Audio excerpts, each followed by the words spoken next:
Today is Friday, April 24th, 2015. This is the Dan Benjamin Hour. Welcome to the show. We've got a couple great guests because you know what? Traditionally, typically, Fridays are slow news days. Not a lot happens. So we can blaze through the news and then we can bring a couple really amazing guests. I feel like I can announce who the guests are because we've got confirmation and they're ready to go on. They're ready to go on Skype. First guest is going to be your friend and mine, host of The Critical Path, author of Asimco, Horace Dediu, followed by the amazing Hattie, the amazing Koi Vin. Yes. Yep. You're a big fan of his design work. I am. Yes. He's got a lot of businesses that he's done, a lot of startups, some tremendously successful, some not as successful. We'll find out why. Solve the mystery of why. We're also going to be recording later today. We're also going to be recording our inside, I almost said inside baseball. We're going to be, because I was looking for the soundbite. We're going to be recording our taste tester segment. And we have found an intern to be on the show who has no problem eating gluten. I propose that just going off of what we have here on the desk, I think the segment should just be named, instead of taste test, Things in Jars. Things in Jars? Because everything's in a jar. I like it. I like it.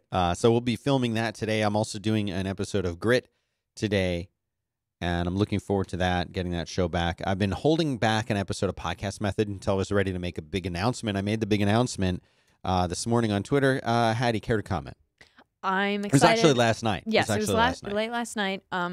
And I think people are very, very excited, and they just can't wait to see everything that you're ready to give them. Yeah, basically what I'm doing is I'm going to be I didn't say open sourcing for all of it, but a lot of people I think inferred that some of it will be open source, some of it not necessarily. Some of it's already finished. Some of it's already. So what I will be doing is since 2000, I started podcasting in about 2006. Not at the level that we're doing it now, where it's my full-time thing. I went full-time with it in 2009. And since then, I've built a whole lot of really, in some cases, just little handy things, other cases like full-on platforms.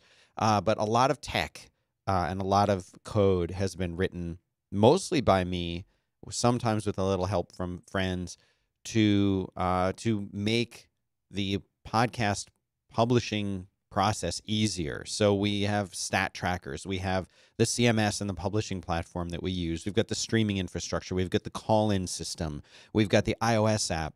I'm going to be either opening these things up as open source, giving them away, or creating hosted versions of these things that people can sign up for and use, or both in some cases, following the WordPress model, which is there's an open source version, there's a hosted platform. Maybe I'll do that too.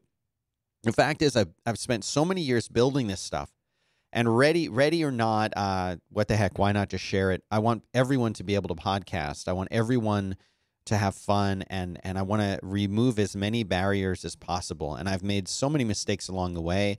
I've learned so much. Been up against so many struggles that why not just make it so other people don't have to go through that? So that's what I'm working on, and I'll be announcing a bit more of it on this week's episode of the Podcast Method. So that's 5by5.tv/podcast method, or here you'll hear about it here. And the best way to do it is to just follow me on Twitter. I'm at Dan Benjamin on Twitter. So go follow me in those places. And very excited to be doing this. It's something I've wanted to do for a while.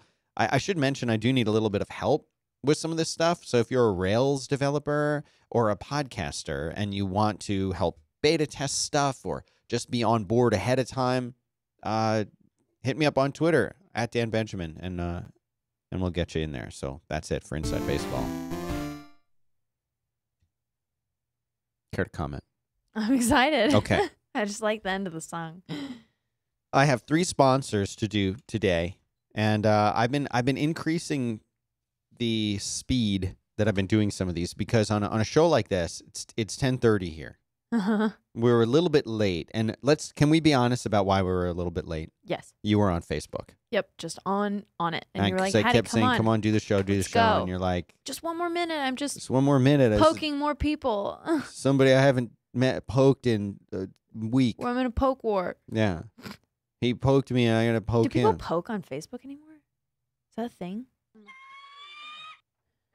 No, the real reason is we were watching a video on Minecraft that shows a new and maybe better way to make an experience grinder. So we had to check that out really quick. But that was only 5 minutes. Right. The rest of the time you were on Facebook. Yeah. So I'd like to say thank you very much to our sponsor. It's Wealthfront. Wealthfront is an automated investment service that makes it easy to invest your money the right way. You set it, you forget it. You're earning some cash, you want to invest it, you're worried about your future. You're getting old. Are you getting old? And you want to make sure you have money set aside? They will make all of this easier. Then they do it without all of the incredible costs that you would find if you were working with just a single duffer sitting in his big boy office. You know, we're waiting to come in. Why don't you come have a sit down? We're gonna work through the ins and outs and brass tacks. You know what? I don't need any of that. I don't have time for that. I need to look at Twitter on my watch. So Wealthfront is going to come in and change all of that. 0.25% per year is all they charge. That's like a quarter the cost of a traditional investment advisor. And they have ETFs, which stands, I believe, for extraterrestrial friends. They track 11 major asset classes to ensure you're diversified, your fees are low, and your portfolio is smart about taxes. So let the ETs manage you. That's what I say. They're going to have to run with that. Let the ETs, could you email them about that, Hattie, and say, let the ETs manage you? And that can be their slogan or whatever. I don't care. I'm just an idea guy. They're going to have to figure out how to, way to implement it or whatever. 5x5 listeners get their first $10,000 managed for free if you visit wealthfront.com/5x5, wealthfront.com/5x5. Go check them out. Support the show. Just visiting that special URL will support the show. And here is your disclaimer. Wealthfront Inc. is an SEC-registered investment advisor. Brokerage services are offered through Wealthfront Brokerage Corporation, member FINRA and SIPC. This is not a solicitation to buy or sell securities. Investing in securities involve risks, and there is a possibility of losing money. Past performance is no guarantee of future results. Please visit wealthfront.com to read the full disclosure. I love it. That's awesome. I love it. You tweeted that, didn't you? And you let people I use tweeted. it? Anyone who has Wealthfront as a sponsor, feel free to use it. Heidi, could you find that thing and put it in the show notes? It's going to be under like soundcloud.com/5x5, and it's the most recent, I think one of the most recent ones in there. So put that up there. Thank you. It's good stuff. Wealthfront. And on to the news. The Comcast, Time Warner Cable, the two of the most evil companies in the world, were going to merge to become the ultimate force in evil. And why not? They can work together, better pool their resources of evil to create the ultimate in television evil. But it is not to be. It is not going to happen. The whole deal is gone. Today we move on. This is a statement from Comcast Chairman and CEO Brian L.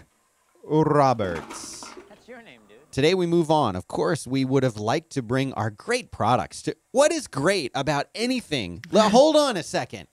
What is great about anything that Comcast does? What is great about anything that Time Warner Cable does? They're both terrible. Hattie, is Time Warner Cable or Comcast a sponsor? No.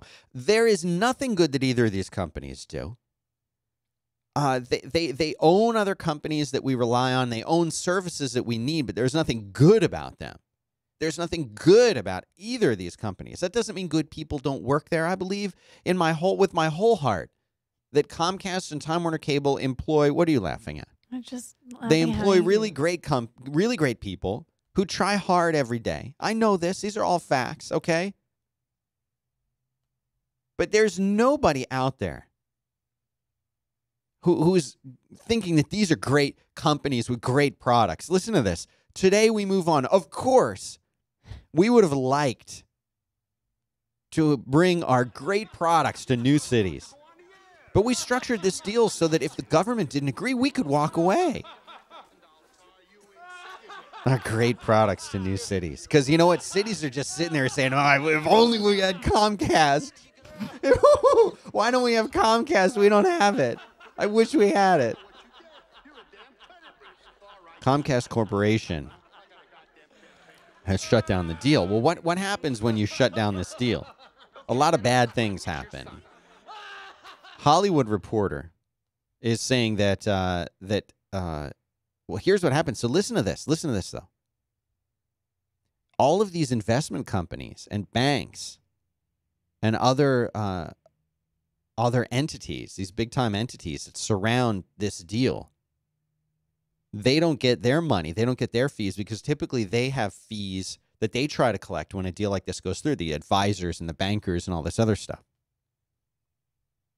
And they're not going to get paid. There was some dude all in bed with this who was supposed to get $80 million thing if he like exits the company. He's not getting that. Charter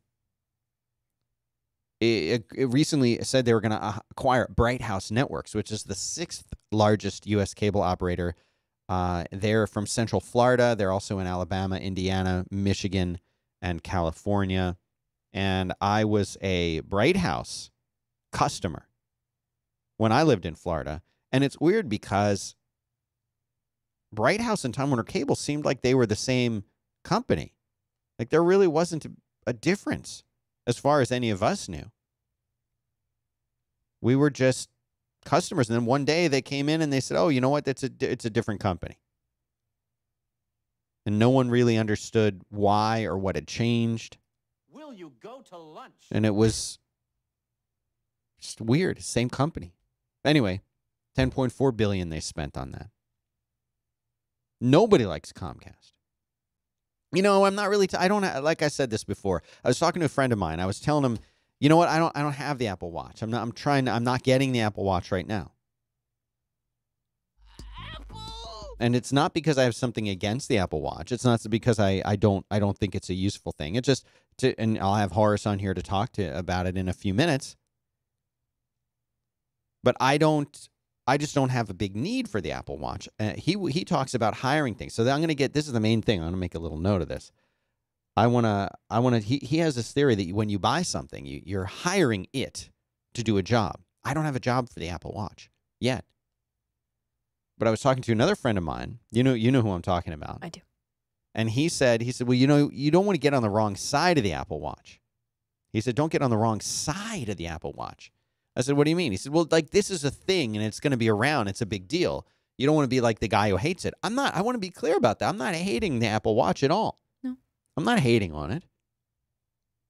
You know, I don't have a job for it to do right now. That doesn't mean I don't like it. It doesn't mean I don't think other people will like it.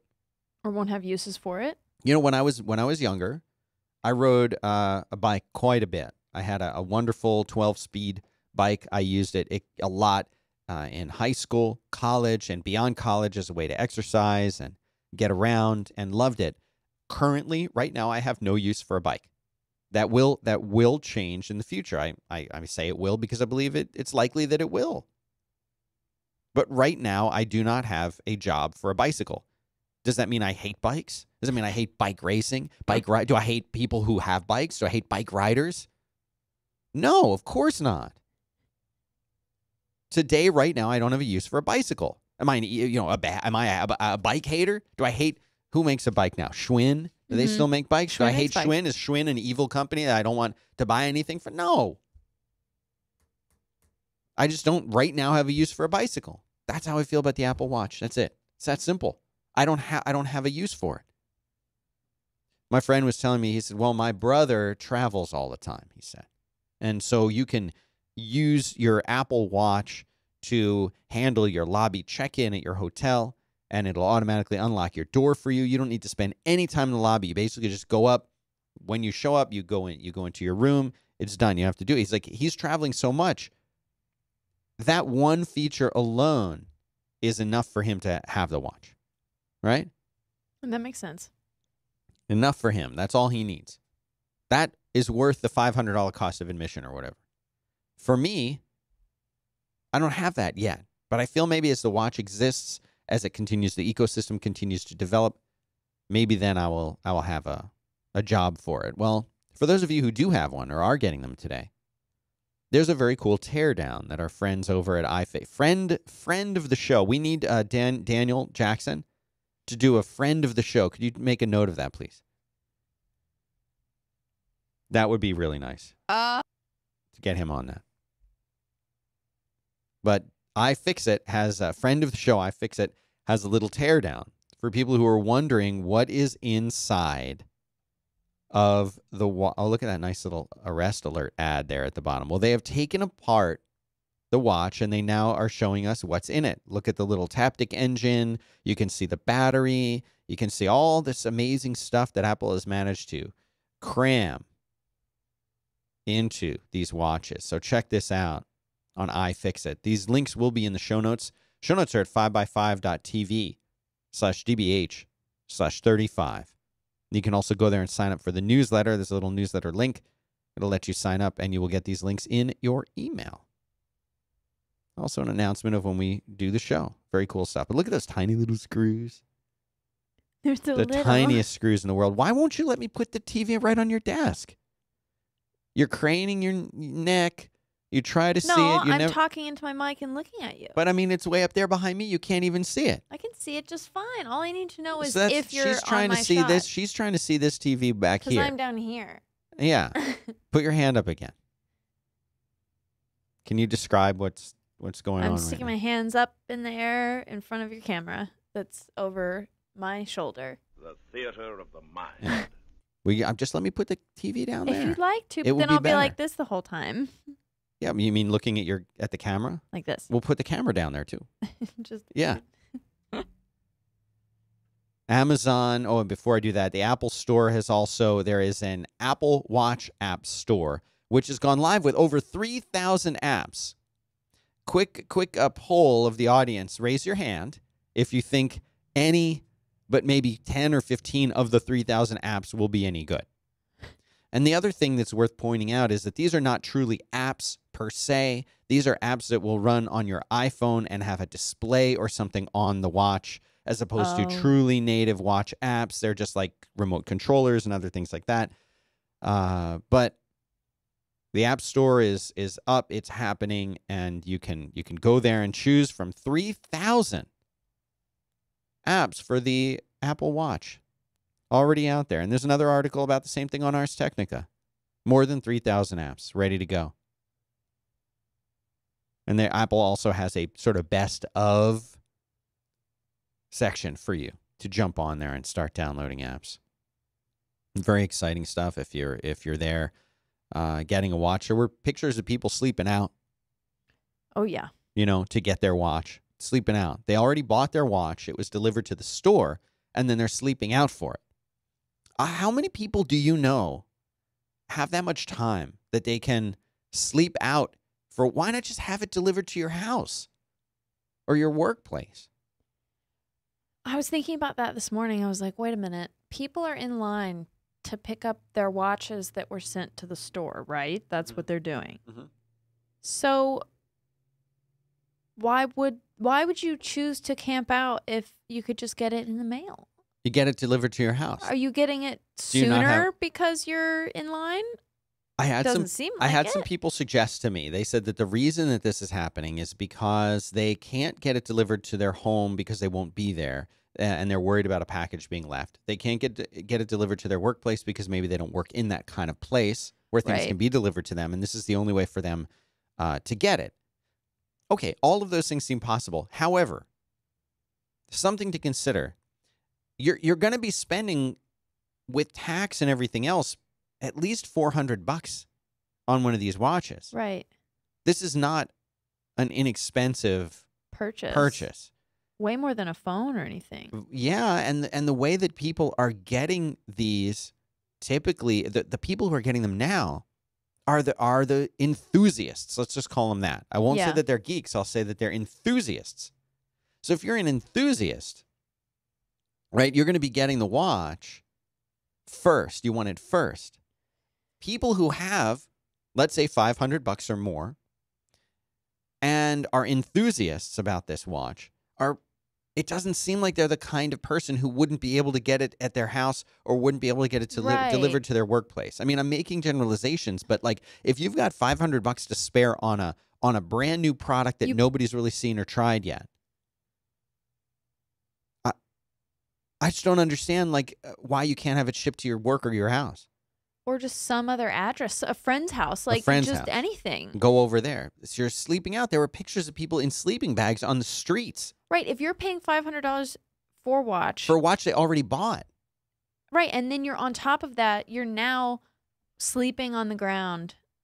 I don't know. I'm just a little confused. I'm very confused. I don't know. Killing your father, Larry. Okay. Amazon has broken out their cloud results for the first time in their Q1 earnings. We all use the Amazon cloud in one way or another, whether we know it or not. And they have broken out these Amazon Web Service earnings. It is a $5 billion business. Whoa. I know. $5 billion is 2014 annual revenue. Amazon's first quarter, they will have $6.26 billion in revenue for 2015. As for Q1 alone, AWS delivered approximately $1.57 billion in sales, up from close to $1.1 billion the same quarter the previous year. Bezos says, born a decade ago, AWS is a good example of how we approach ideas and risk-taking at Amazon. This is his prepared remark. We strive to focus relentlessly on the customer, innovate rapidly, and drive operational excellence. We manage by two seemingly contradictory traits: impatience to deliver faster and a willingness to think long term. Anyway, we never knew how much AWS was really making because it was just, when they would report it, they would just put it in the other box. So we never really understood how much that service was making. And it is making a whole lot of money for them. And we all use it in one way or another. So now we have some real numbers to put behind it. You know what? I really don't have much other news. Perfect. So we can go. What do you think? Should we get Horace on here? I told him 10 minutes. Yeah, and that was 20 minutes ago. He said it's away right now, but well, I think we should try him anyway. Before we do it, let me do our second sponsor. Wealthfront Inc. is an SEC. Think of a world that isn't overwhelmed by crappy spam. Wouldn't that be great? That's what happened. Wonderful. I've told this story before. It ruined my danbenjamin.com, dan@danbenjamin.com email address. Ruined it. Couldn't get rid of the spam. Kept trying different services to clean it out and get rid of it. Finally, MailRoute shows up, and they're like, MailRoute. You know what? That could be their thing. Did you hear that? Yes. That's going to be their thing from now on. Their little sound bite. Tell Rachel over there to use that. I'll put a marker. They can use that. MailRoute. They're going to have to run with it. There's no hardware, software to install or maintain. They get your email, they sort it, and they deliver only the cleaned out email to your inbox. It's genius the way that this works. It doesn't interfere with user accounts or anything like that. Just boom, right through. Filter it. And if you want to get like really technical with it, you can control how aggressive it is with finding those different spams and which ones they let through and how it marks it spam. And really great stuff. It supports LDAP, Active Directory, TLS, mailbagging, which I don't Google that. Don't Google that. You won't like what you see, Hattie. No. You especially don't Google it. Don't Google that. Outbound relay, everything you'd want from people handling your mail. It's great stuff. Remove spam from your life for good. Go to mailroute.net/Dan sent me. One word. We love the code Dan sent me. Yeah, we do. For a free trial and 10% off the lifetime of your account. So thanks very much to mailroute.net/Dan sent me for supporting the show. All right, who you getting first? I think you said Horace. Get him. Okay. Get him. Where is he? He's here. He's ready. I hope he's ready.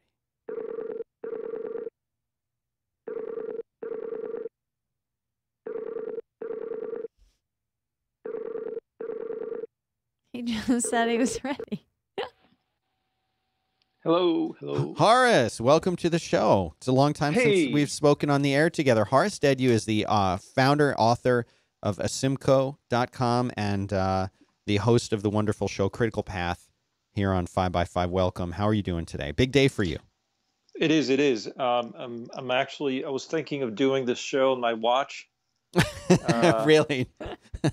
And I'm not knowing even if I could, but I really wanted. But I decided to use my phone instead. It's sort of going old school here. Yeah. I do have a watch. I've been playing with it for 2 weeks. I've got 3 on order, and I'm waiting for the first 2 to show up today. Only 3. Only 3. So that would make the one I have is a loaner from Apple, so it's going to be, I don't want to see that could be recalled any moment. So I want to have my own, and then I also got one for each family member. So Right. I'm gonna, at least immediate family member. More distant family members will have to wait for the holidays. Now, can But, I share beforehand? You and I talked offline, off the air, a private man call, where we were talking about watches and your preference. And this is something that I was wondering if I could share this on the air as far as which watch Apple sent you and which one you bought for yourself. Is that something Yep. we can divulge that? Sure thing. Okay, Mhm. because I feel like this is your European sensibilities coming across, and the watch that you could, I guess, you were able to request the kind of watch you wanted from Apple. Yeah, so they took us in for a fitting, just like you would at a store, Okay. and then they asked which would you like to try to test, and I gravitated towards the most. I didn't really think that much because they just sprang it on me, and I didn't have time to go through the website and decide. And I could see them in front of me, but obviously I just gravitated towards the most blingy one, the nicest and most expensive one, Right. and so that would have been the Link bracelets, Right. and I ended up with that as my trial watch. Yeah. So you've got But that was the one that you've been wearing on your wrists and you've been using and you've been yes, in trying out. With the added caveat that they gave me the option to get a second band to try out as well. So the second band, which I picked, was the white fluoroelastomer. So the white fluoro band turned out to be the one that I put on as a default, and I prefer to wear all the time. See, that's pretty interesting, and that's something that I again, when I was talking about your European sensibilities, to me, that is something that I feel is going to be more popular. And you were saying, and this is something that I just thought was so fascinating.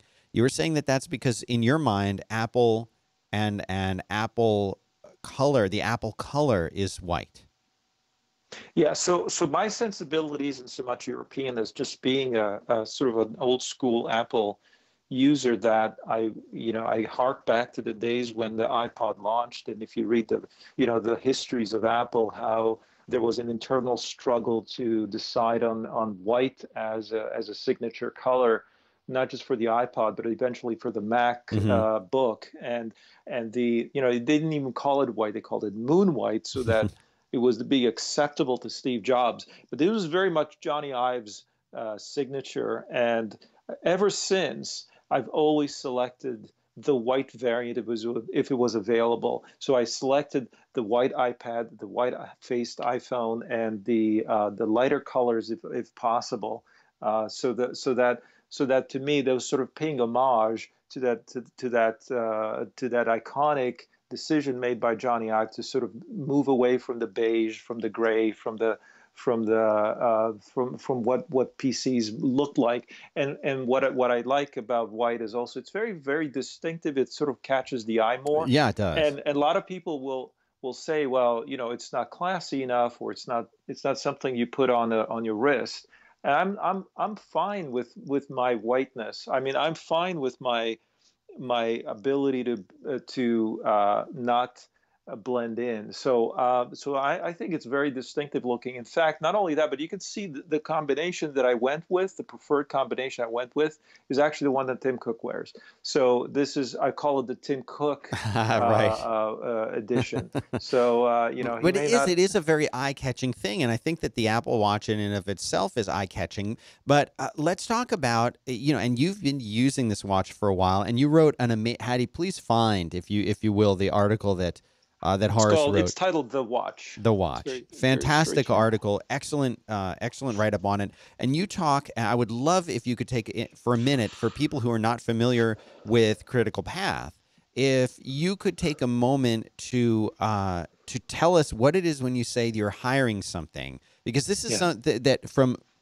co-hosting the show with you for a while and being a listener, that's a concept that I think is very valuable for people to understand. Sure. And in fact, it's a big part of why I decided to wait to get an Apple Watch for myself, because I don't believe I have a job for the Apple Watch to do. So I would love it if you could take a minute and explain that concept. Yeah. It's So great. the job to be done notion is best explained by the canonical example of that was actually used by a business school professor many decades ago. And he said, you don't buy a drill, you buy a hole in the wall.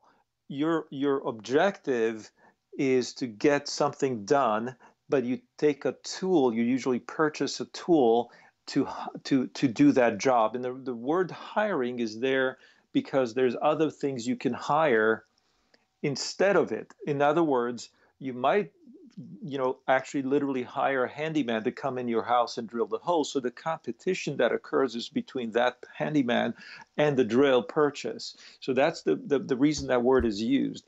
But fundamentally, what it says is that you have things to do, and you get you pay money to something to get them done. And that's the notion of hiring, and it applies in many, many areas. Another way of saying it is people rarely buy what companies sell. Companies sell by saying, here's the thing, here's what it does. Right. But people have other things to do than what they are communicated to.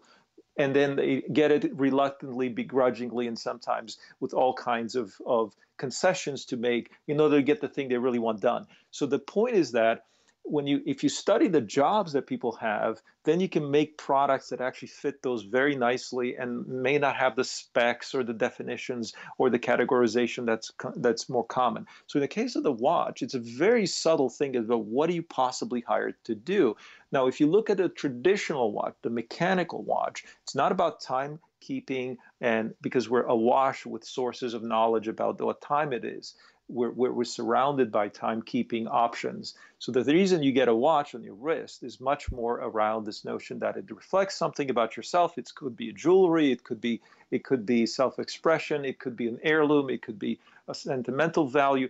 These are the things we actually hire it to do for us. It's not really to be a timekeeper, and that job to be done of timekeeping or rather these ancillaries are what the watch industry currently serves.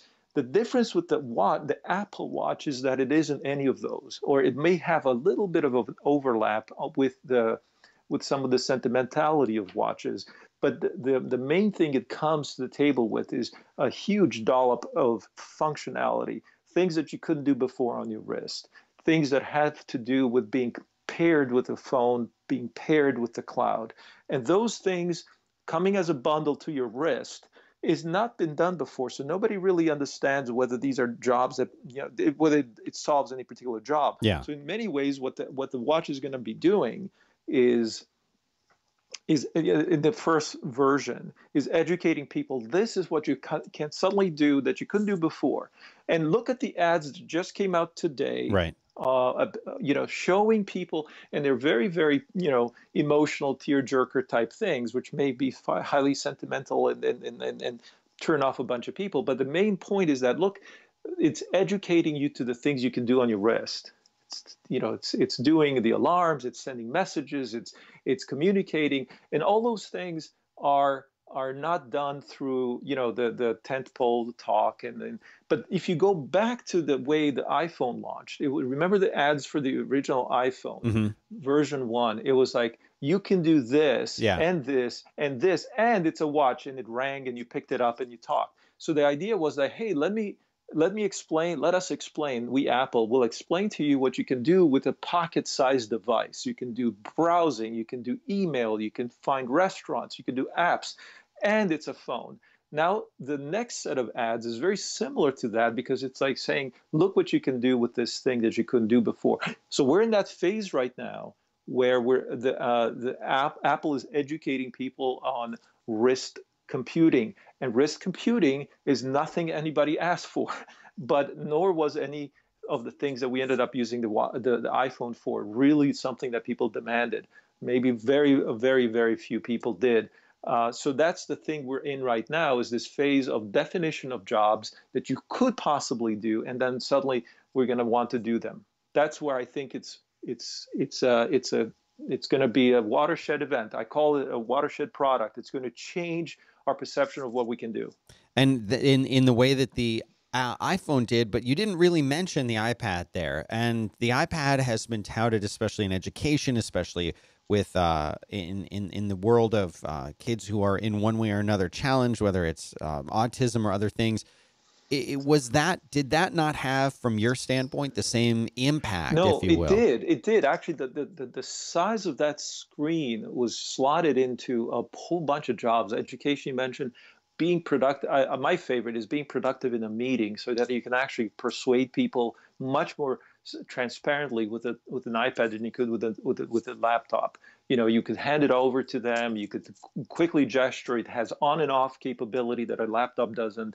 It plugs into your projector much more seamlessly, and all these good things it does, and is really, really very valuable in certain instances. The problem with the iPad has been that it's been itself disrupted from below by larger screen iPhone. So what's happening, and this is a phenomenon that the phone did already to some functions of the laptop. And the original iPad was going to be a better screen that's in between the phone and the laptop.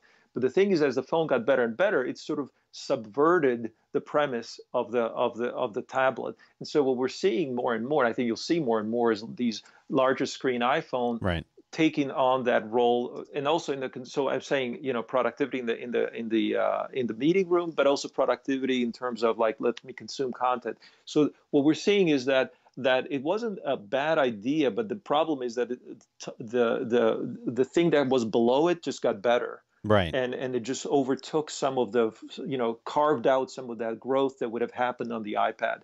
So what we're seeing is that overall the iOS volumes have grown tremendously.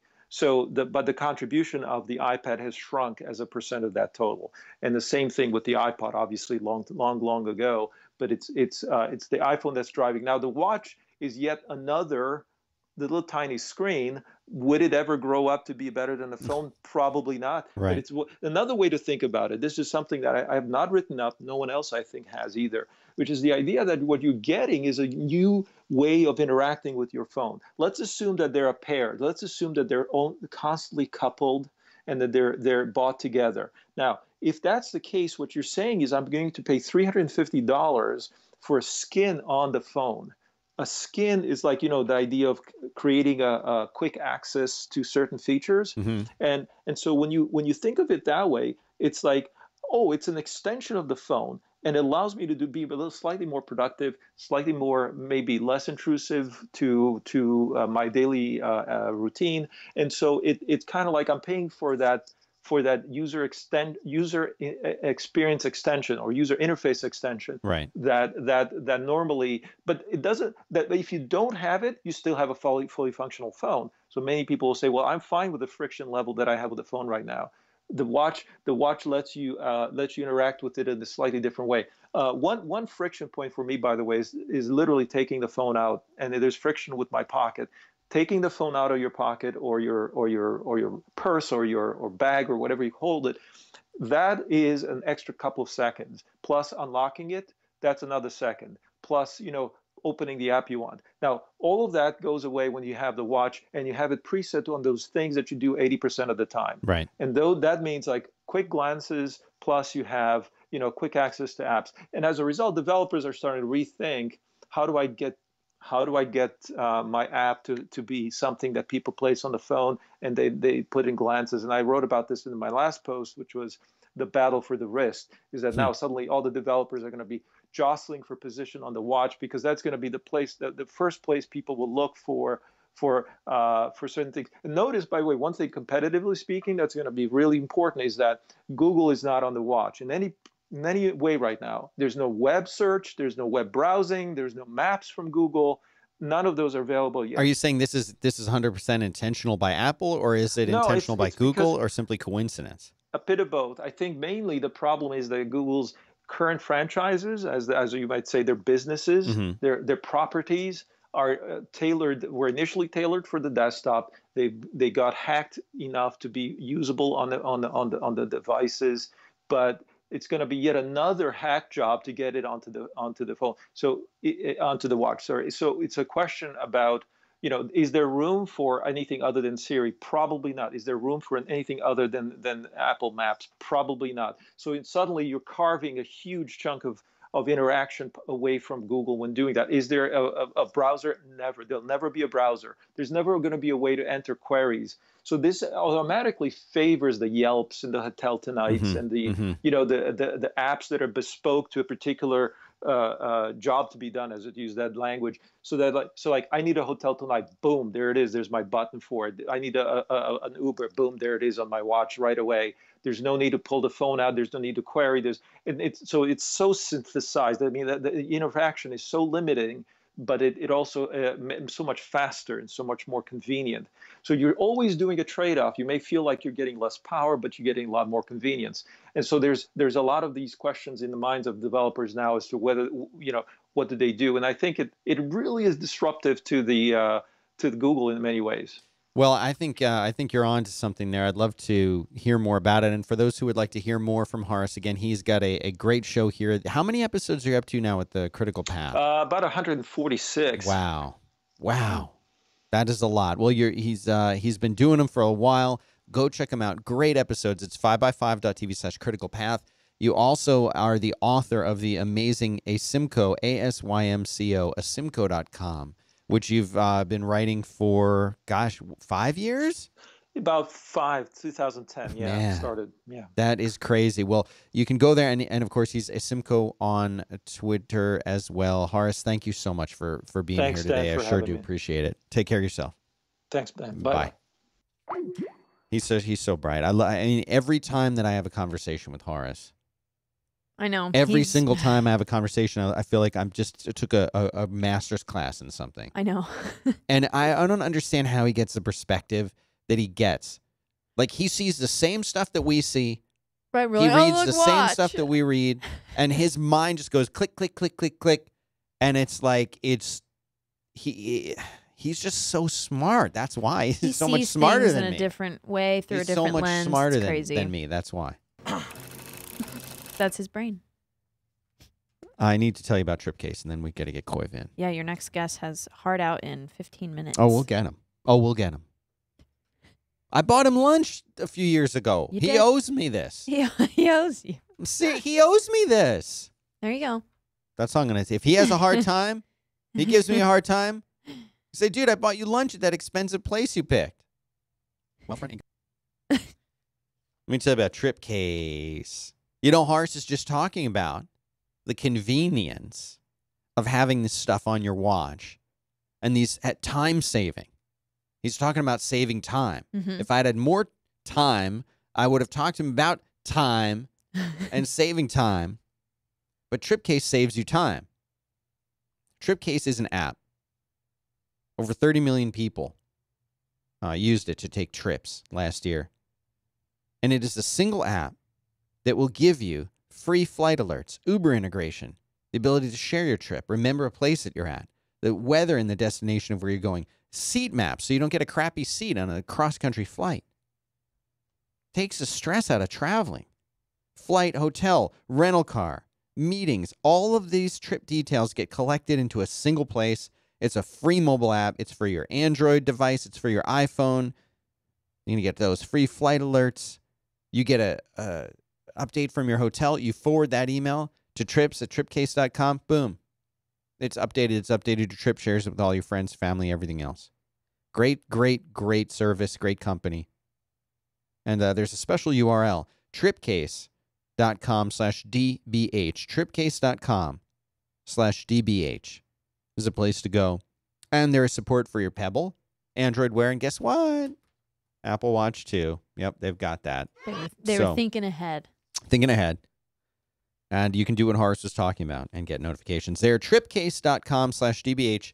Do you see this little pink? Heidi, can you describe what I'm looking at here? Pink line on covering something up on his read that I have printed out for him. What is under that? It's just a cutout Post-it that you can peel off, but that has the code for back to work underneath there. I didn't want you to get confused. So I have all this, but the pink square isn't confusing. No, you just don't look at it. I just don't look at pink. Yeah. Because I'm a dude. No, you just don't look at pink. Oh, I do love him. Okay. Thank you for putting that together. And that's it. So thanks to Tripcase. Go check out tripcase.com/DBH and not what's under the pink. Let's get coy. You're very You're very stressed. Well, you're he's got stressing out. 4 minutes now. 4 minutes? Yeah. Okay, bring him on. You said he had a heart out in 15. I thought he had all the time in the world, like they say in the James Bond.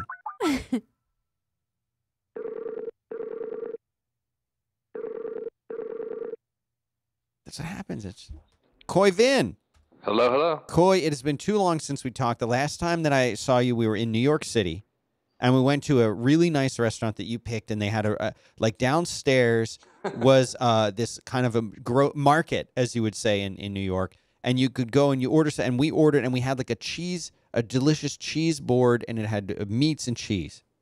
Yeah, I remember that fondly. It was a really, really nice day, and that was the last time I think that we talked. And man, what a journey you have been on. Thank you for agreeing to be on the show, and I'm sorry that we're late getting to you. Sure, but no problem. Tell me about this. You have been. Can I describe what you've been on as a roller coaster? Is that safe to say that? Because it seems like it from watching what you've been doing and your career.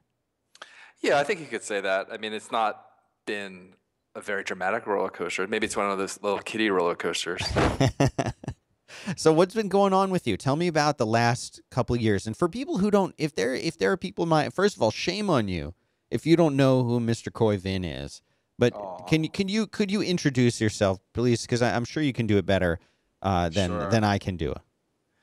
Sure.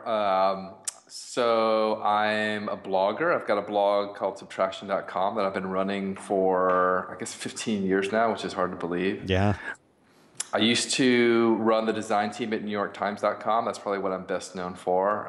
I ran that team for about 5 years and worked on all kinds of New York Times news products, digital products there. I mean, you had made a name for yourself before that, but that certainly didn't hurt, and that put you on the map, I think, for a lot of people as somebody who really understands a modern approach to the webs, but to the webs of the world, but also to news as a whole and where news needs to go on the web. I mean, you were the guy. You still are the guy, but I mean, that's you know what I'm saying? Like that was a big thing, and I think that propelled you into the spotlight for a lot of people. Certainly, I knew you before that, but at that point, I was like, wow, this guy's doing it. That's really nice of you to say. I mean, I had a little bit of a reputation as a designer before the Times, but they definitely sort of magnified that by several orders of magnitude, for lack of a better term. Yeah. So it really, really kickstarted my career and put me on a whole different stage. And I'll always be grateful for that opportunity. It was also just an awesome experience working at the Times during that era when they were undergoing a ton of transformation, and I got to know like a slew of really smart people and got exposure to some fantastic projects. So what did you do after that? Because you've been involved, you've been doing all these crazy businesses that have been really cool, and some of them have been very successful, and other ones you've had challenges with. So I would love to hear about that. Sure. What have you been doing? Yeah, so after the time I started I did a startup called Mixel. Yeah, And I loved I'll- Mixel. Everyone loved Mixel. Why was thank this not the biggest thing in the world? I mean, there were a lot of reasons. I mean, we were very fortunate to sort of to be able to inspire a really passionate user base, but it didn't scale fast enough or big enough for what we needed to do as a venture-backed company. And I think we also sort of miscalculated our journey in terms of funding and what we needed to do to keep the business alive until it really reached a critical mass. So it was a terrific experience, but yeah, as you said, it was not as successful as we had hoped it would be. And so in 2013, we sold that company. It was acquired by Etsy, and I worked at Etsy for about 6 months, helping the team transition. I mean, that had to have been really a cool process, though, right? I mean, going through that and seeing this thing grow, going through the acquisition, this seems almost like a rite of passage in a way. Like until you have like a company that either goes huge or gets acquired or fails miserably. Like those are one of the three things that can happen. Sometimes all three happen. Yeah. But like it's like a rite of passage for people who came up when you and I came up, right? I mean, it's like for better or for worse, this just kind of has to happen. Yeah, absolutely. And I wouldn't trade in like a moment of that experience. I mean, I learned so much from it and grew so much from it and have like lots of friends from that era. And also, the reason I left the Times was to do a startup, and I got the opportunity to do that. So it's a net positive in my book. So then where did you go? And what was the next thing that you did? So I spent some time. So I left Etsy after about 6 months. That was late 2013. I spent some time bouncing around. And then I started a whole bunch of projects. I thought I was going to do a bunch of stuff independently for a while. I started writing a book, which came out recently. What's the name of the book and where can we buy it? It's called How They Got There, and the URL is howtheygothere, all one word, .us. You got that, Hattie? Got it.